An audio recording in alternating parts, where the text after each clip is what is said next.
Përshëndetje miq të emisionit të radio televiziv Erudita, jemi në këtë intervistë në Tiranë, ku ne në çdo puntat zhvillojmë intervistat në Tiranë. Këtë herë kemi zonjën Ilva Tare të ftuar në Erudita në intervistën tonë në Tiranë, moderatore dhe gazetare e emisionit të mirënjohur Tonight Ilva Tare.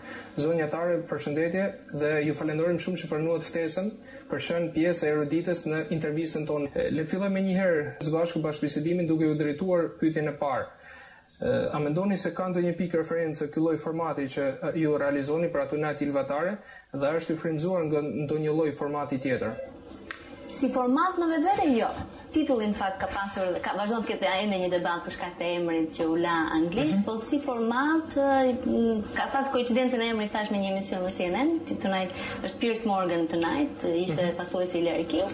Dhe si format është një ide të cilën e kisha përpunuar gjatë kohës së studimeve në Londër dhe kur erdha mendova ta aplikoja. Format që duket që ka rezultat i suksesshëm sepse shumë emisionet e tjera po shkojnë drejt tij, po përdorin Facebookun, po përdorin rrjetet sociale, Skype-in gjithashtu. Skype-in, kështu që duket që ai lloj mini revolucioni që unë solla me vete duket se po funksionon dhe po gjen terren në treg.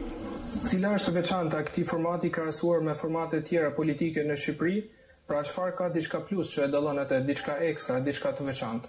Shiko, më ekstra se vetes aty nuk besoj se ka. Jam përpjekur të sjell gjithë eksperiencën time, që nga koha kur vi nga terreni, nga koha kur drejtoja redaksit e lajmeve, nga koha kur vazhdoj të bëj reportazhe edhe sot që jam në studio, kur kam mundësi ndal dhe jam në prani, jam aty ku është lajmi dhe është ngjarja, kështu që besoj se nuk ka ndonjë shpikje në kuptimin si emision apo si format, por jam unë që kam dhënë gjithçka nga vetja, eksperiencën, gjithë përkushtimin edhe dëshirën për të bërë gjëra që shkojnë sa më afër qytetarit, mundësisht ke shtëpia.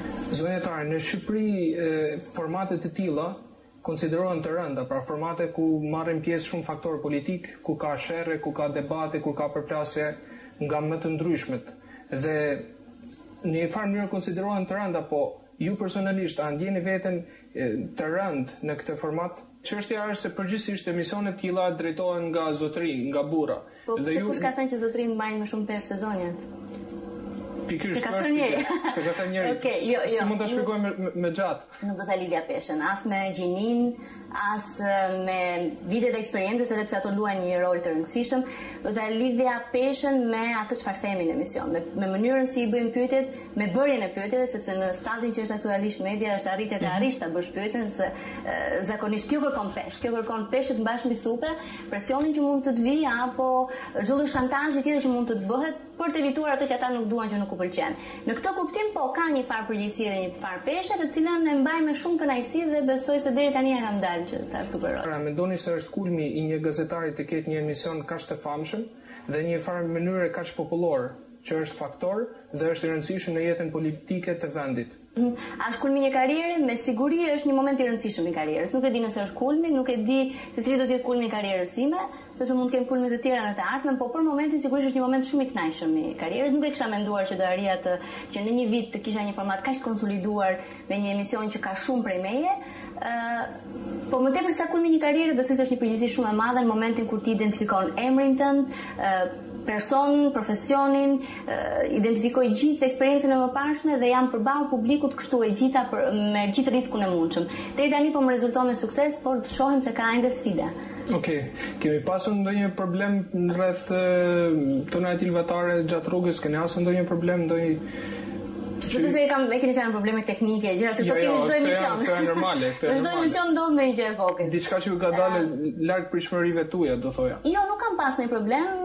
Çdo gjë ka qenë brenda spektrit të pritshmërisë që kisha për mënyrën se si do t'i trajtoja. E vetmi problem, ndoshta nëse mund ta konsiderojmë problem, por kjo është një sfidë gjithë shoqërisë, nuk është vetëm e emisionit, është të cillesh sa më shumë zëra në panele. Ka një përsëritje të figurave, të personaliteteve që dalin në ekran dhe ka shumë arsye sepse ata e bëjnë këtë. Disa janë të mësuar, të tjerë nuk duan të përballen me kamerat, të tjerë shohin punën e tyre, nuk duan të vinë dhe të bëhen pjesë e sferës publike për të shprehur opinionet e tyre. Dhe kjo është një lloj, nëse mund ta kishin konsideruar problem, një lloj sfidë që i kam vënë vetes për të zgjeruar sa më shumë emrat, gamën e personaliteteve që e gjejnë si medium Tonight-in, Ora News-in të vinë dhe të flasin për problemet ndryshme shoqërisë. Është më kushtuar pak rrethi i njerëzve që flasin, do doja të zgjerohet hapi dhe kjo është një platformë që unë ja jap gjithë mundësinë, por për këtë ti bindesh është vështirë si e mata. Nëse flasim për një recetë të shkurtër, cila do ishte receta që ju do i jepnit dhe do i këshillonit një farë mënyrë gazetarët e ri për të ecur në rrugën e profesionalizmit? Për të ecur në rrugën e profesionalizmit. Recetat janë gjithmonë vështira, është puna e dietave që shkruajnë bukur por nuk aplikojnë dhe aq mirë. Pun edhe pun. Vetëm kaq është të bërit gazetar mbi gjitha, pastaj profesionist i suksesshëm vinë ose ndoshta dhe nuk vinë. Por rëndësika që po u përkushtove, ndoshta je në rrugën e dur. Unë besoj se edhe sot që po flas me ty duhet të lëvizim shpejt se kam pra punë. A jeni ju personalisht pro patentave të huaja, të cilat përshtaten dhe realizohen në ambientin mediatik shqiptar? Nuk ka asgjë të keqe pse marrim patenta, pse i aplikojmë ato. Mirë është nëse i marrim ti bëjmë sa më mirë brenda formateve dhe në një farë mënyrë edhe të kopjohen, copy paste në kuptimin e jo të keq fjalës kopjohen, po të bëhen sa më afër originalit, të përshtaten sa më afër originalit. Besoj se çdo gjë ka kohën e vet, janë patenta që dhe në botë kanë pas sukses për disa vite dhe kanë pushuar se ekzistuar. Mendoj që edhe këtu do të vijë ajo ditë, po do kërkojmë ca vite. Si do përshkruani politikën shqiptare me pak fjalë? Flasim për pjesën në përgjithësi. Ku përshkruhet realiteti shqiptar me pak fjalë? Është do shumë fjalë, po unë do ta them shkurt. Është një realitet paksa shterp, nuk po prodhon më ide, nuk po prodhon më energji, nuk po prodhon më frymëzim.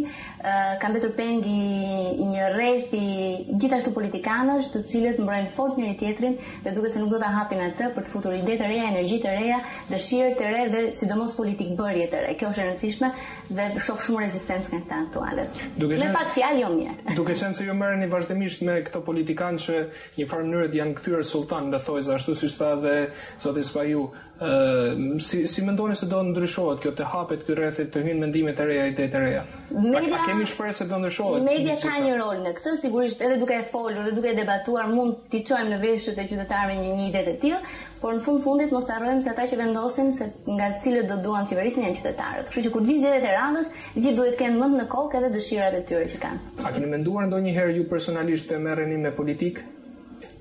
Jo, nuk e kam, ma thonë shumë njerëz këtë, ma japin dhe si alternativë, nuk e mendoj për momentin, kam filluar të mos them më kur për asgjë, por nuk besoj se do jetë pjesë e karrierës sime.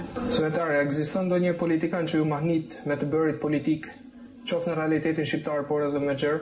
Kryesisht flasim për shqiptar, por edhe të huaj në përshtatën e si. Ka vite, se me sa duket njeriu sa më shumë rritet, formohet, piqet, mahnitet edhe më pak. Kështu që ka kohë që nuk mahnitem aq më tepër me njerëz. Jam mahnitur me disa figura frymëzuese, po që nuk janë shqiptare, nuk kam ndonjë politikan që më mahnit. As të huaj? Aktualisht as të huaj. A do jeni ndonjëherë prezent në ndonjë prej studiove të Shkodrës? Me shumë kënaqësi, më ftoni dhe do vi. Po dhe duhet shikoni Tonight-in pastaj. Në këmbim.